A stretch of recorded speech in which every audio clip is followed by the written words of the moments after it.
यहाँ लिखा है 5 पे 3 घात और उस पे पूरे पे कितना घात, अब गुड़े 5 पे कितना घात बराबर है 5 पे कितना घात 2 घात, अब पूरे पे 3 घात।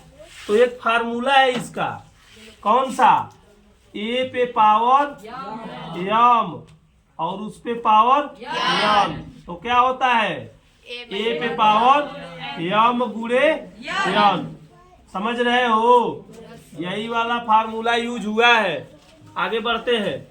तो यहाँ देखो घात पे घात है ना, 5 पे 3 घात, अब पूरे पे यक्स घात। तो यहाँ पे गुणा करो, 3 का गुणा यक्स में तो क्या हो जाएगा 3 यक्स, क्योंकि यहाँ ए पे पावर यम है तो क्या हुआ यम और यम का गुणा हुआ है।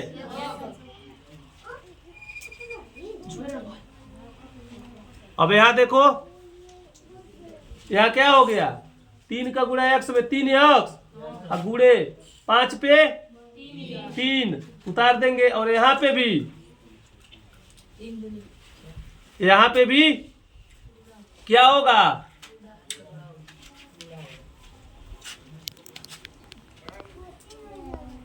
यहाँ पे भी 5 है और 2 पे 3 है, 2 3 जा अच्छा है, 2 3 यही 6 दोनों हो सकता है।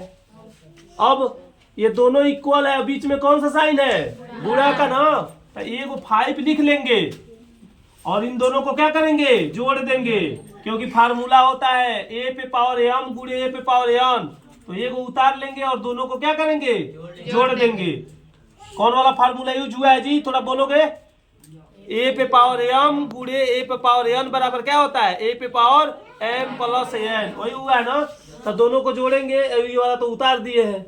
अब 3 यक्स में 3 को ऐड करोगे जोड़ोगे तो कितना होगा 6 यक्स होगा नहीं, क्योंकि यहाँ एक क्या है एक सजातीय पद है और एक विजातीय पद है, एक लाइक टर्म है और एक अनलाइक टर्म है। तो एक लाइक टर्म और एक अनलाइक टर्म का ना तो एडिशन होता है ना तो सब्ट्रैक्शन होता है, डिवीजन और मल्टीप्लिकेशन हो जाएगा लेकिन योग और घटाना नहीं होगा। तो इसको रहने दिए हैं। फिर अगला लाइन में यहाँ पे भी 5 है, यहाँ भी 5, दोनों इक्वल है, तो क्या होगा, तो जब आधार बराबर है तो घात भी क्या होंगे। अगले वाले वीडियो में हमने बताया था ना, सेम वही प्रोसेस है, थोड़ा सा यहाँ चेंजिंग हुआ है।